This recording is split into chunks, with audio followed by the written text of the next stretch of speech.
Assalamualaikum warahmatullahi wabarakatuh. Saya Sri Rosida dari SD Negeri 10 Pesanggaran, calon guru penggerak angkatan 10 Kabupaten Banyuwangi.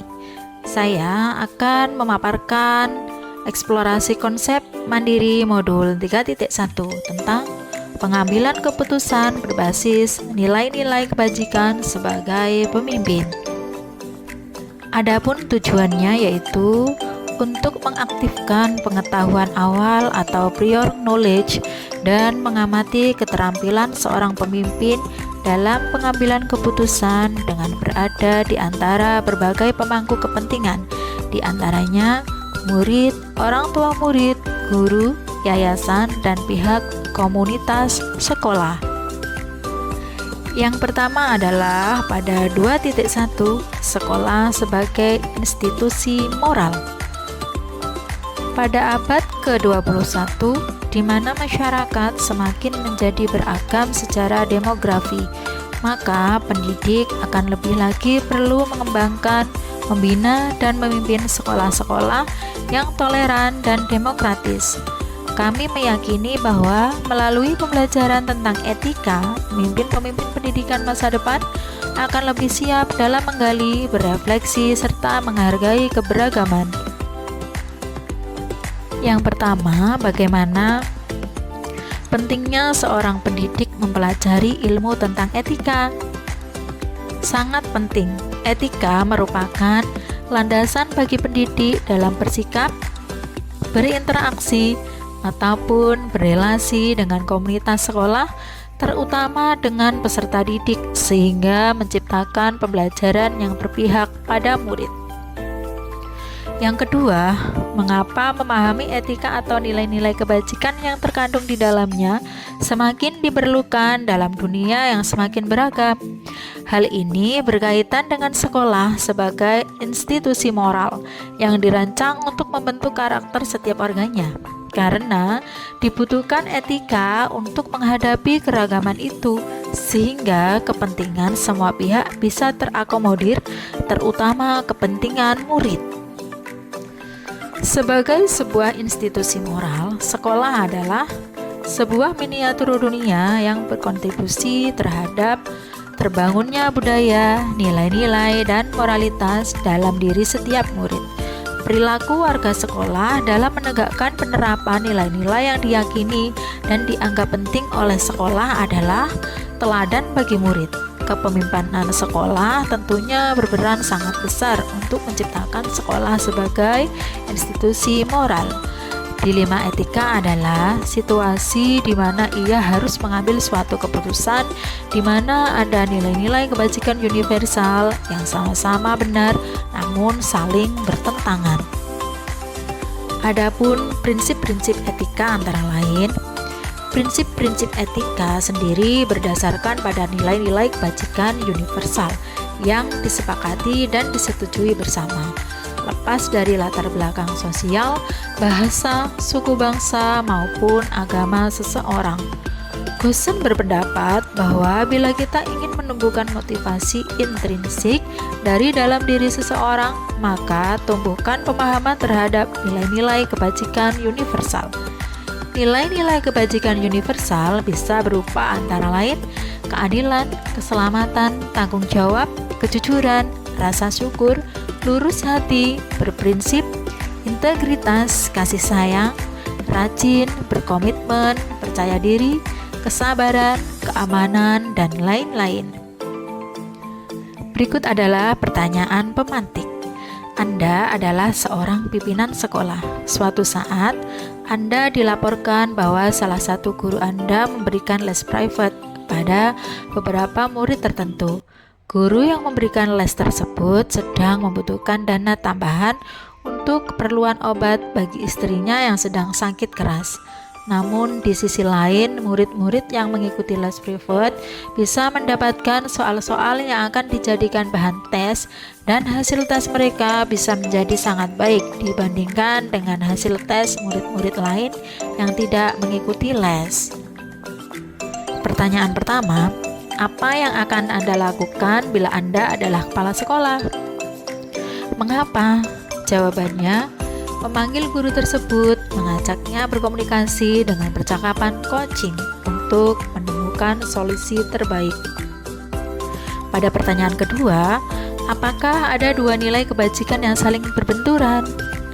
Jawabannya adalah ada.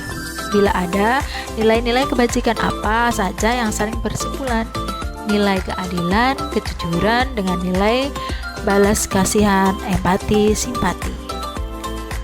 Poin selanjutnya adalah pada 2.2, yaitu tentang rujukan moral dan dilema etika. Perlu diingat bahwa kegiatan pengambilan keputusan adalah suatu keterampilan. Semakin sering kita melakukannya, maka semakin terlatih fokus dan tepat sasaran. Sesulit apapun keputusan yang harus diambil untuk permasalahan yang sama-sama benar, sebagai seorang pemimpin, kita perlu mendasarkan keputusan kita pada 3 unsur, yaitu berpihak pada murid, berdasarkan nilai-nilai universal, dan bertanggung jawab terhadap segala konsekuensi dari keputusan yang diambil. Yang selanjutnya adalah pertanyaan pemantik.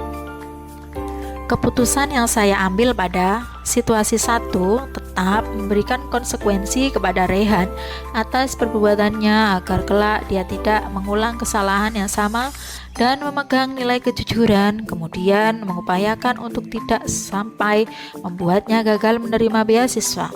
Mengkomunikasikan hal tersebut kepada Pak Didi bahwa Rehan memang pantas diberi konsekuensi, namun ia juga berhak menerima beasiswa atas prestasi-prestasinya yang lain. Pada situasi 2, jika saya Pak Doni, saya akan menolak permintaan guru-guru untuk makan-makan setelah program pelatihan selesai dan bendahara harus membuat kwitansi palsu karena ini tindakan yang tidak benar. Jika saya menerima permintaan tersebut, maka saya telah berbuat salah. Kalau memang harus makan-makan, bisa patungan untuk membayar sendiri, atau saya sebagai Pak Doni akan mentraktir mereka bila kebetulan saya punya uang cukup. Kalau tidak, patungan atau bayar masing-masing. Situasi manakah yang lebih menantang bagi Anda untuk mengambil keputusan? Mengapa? Jawabannya adalah situasi 1, karena terdapat nilai-nilai kebenaran yang saling bertentangan, yakni keadilan dengan rasa belas kasihan.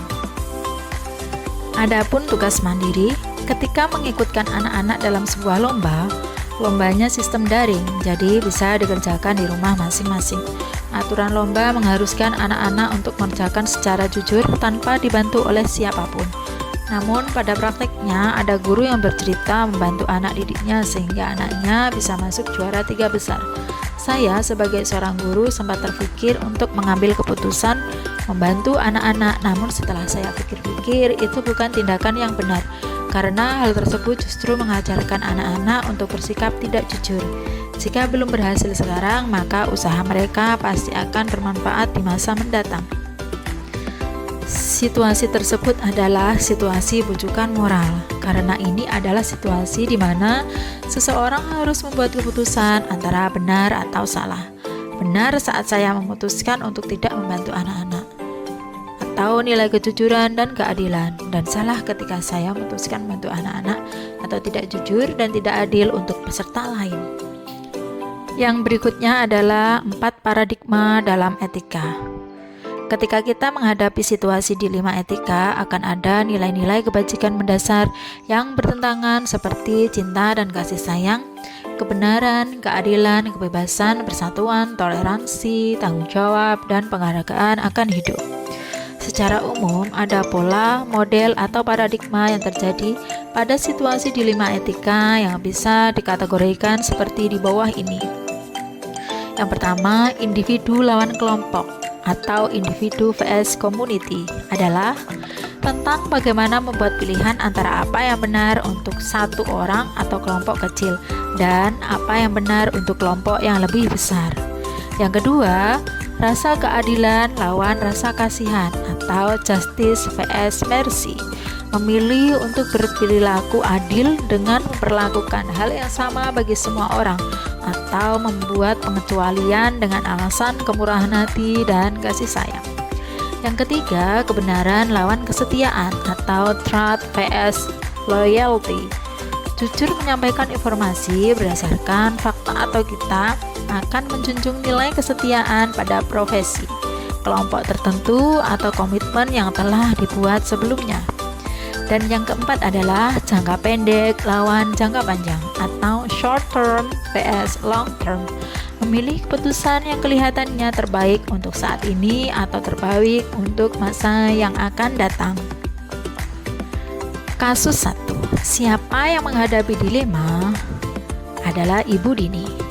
Apakah dua kebenaran yang ada adalah benar jika tokoh tersebut tidak mengikuti pelatihan bisnis selama 3 bulan karena meninggalkan tugas sebagai kepala sekolah? Tapi benar juga jika dia mengikuti bisnis selama 3 bulan karena akan mendapat banyak ilmu untuk bisnisnya. Paradigma mana yang terjadi pada kasus ini?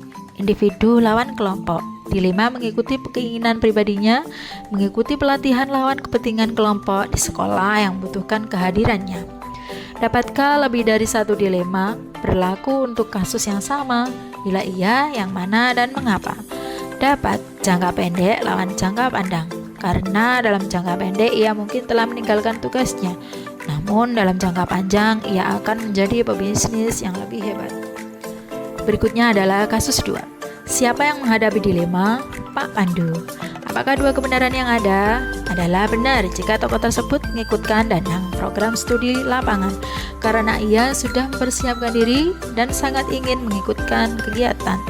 Tapi benar juga jika ia tidak mengikutkan Danang dalam program studi lapangan karena Danang belum bayar biayanya dan kasihan teman yang lain yang tidak bisa ikut karena belum bisa bayar. Paradigma mana yang terjadi pada kasus ini? Adalah rasa keadilan lawan rasa kasihan. Dilema bersikap adil dengan tidak mengikutkan Danang lawan rasa kasihan tidak diikutkan. Dapatkah lebih dari satu dilema berlaku untuk kasus yang sama? Bila iya, yang mana? Dapat individu lawan kelompok karena berkaitan antara kepentingan Danang dengan kepentingan teman yang lain. Kasus ketiga. Siapa yang menghadapi dilema adalah kepala sekolah. Apakah kedua kebenaran yang ada adalah benar jika tokoh tersebut mengisi formulir dengan sebenar-benarnya karena sesuai dengan kebenaran yang ada. Tapi benar juga jika dia buat sedikit lebih baik dari fakta yang terjadi karena dapat membantu Pak Dodi untuk dapat diterima kerja. Paradigma mana yang terjadi pada kasus ini? Kebenaran lawan kesetiaan. Dilema kebenaran dengan mengisi formulir dengan sebenar-benarnya lawan kesetiaan pada komitmen. Dapatkah lebih dari satu dilema berlaku untuk kasus yang sama? Bila iya, yang mana dan mengapa? Dapat rasa keadilan lawan rasa kasihan karena berlaku adil dengan memperlakukan hal yang sama bagi semua orang atau membuat pengecualian dengan alasan kemurahan hati dan kasih sayang. Selanjutnya adalah kasus 4. Siapa yang menghadapi dilema adalah Pak Zulkarnain. Apakah dua kebenaran yang ada adalah benar jika tokoh tersebut memilih program pelatihan ini sangat dibutuhkan guru-guru karena dalam jangka panjang guru-guru mau tidak mau harus terampil menggunakan teknologi. Tapi benar juga jika ia memilih program outbound karena para guru membutuhkan program outbound ini untuk memperkuat ikatan emosi dan sosial antar mereka agar dapat kembali bekerja. Paradigma mana yang terjadi pada kasus ini? Jangka pendek lawan jangka panjang. Dilema memilih program outbound dalam jangka pendek lawan program pelatihan untuk manfaat jangka panjang. Dapatkah lebih dari satu dilema berlaku untuk kasus yang sama? Bila iya, yang mana? Dapat individu lawan kelompok karena membuat pilihan antara apa yang benar untuk satu orang atau kelompok kecil dan apa yang benar untuk kelompok yang lebih besar. Yang berikutnya adalah poin 2.3, yaitu prinsip pengambilan keputusan. Prinsip pengambilan keputusan antara lain etika terkait dengan karsa karena manusia memiliki kesadaran moral, akal dan moral dua dimensi manusia yang saling berkaitan. Etika terkait dengan karsa karena manusia memiliki kesadaran moral.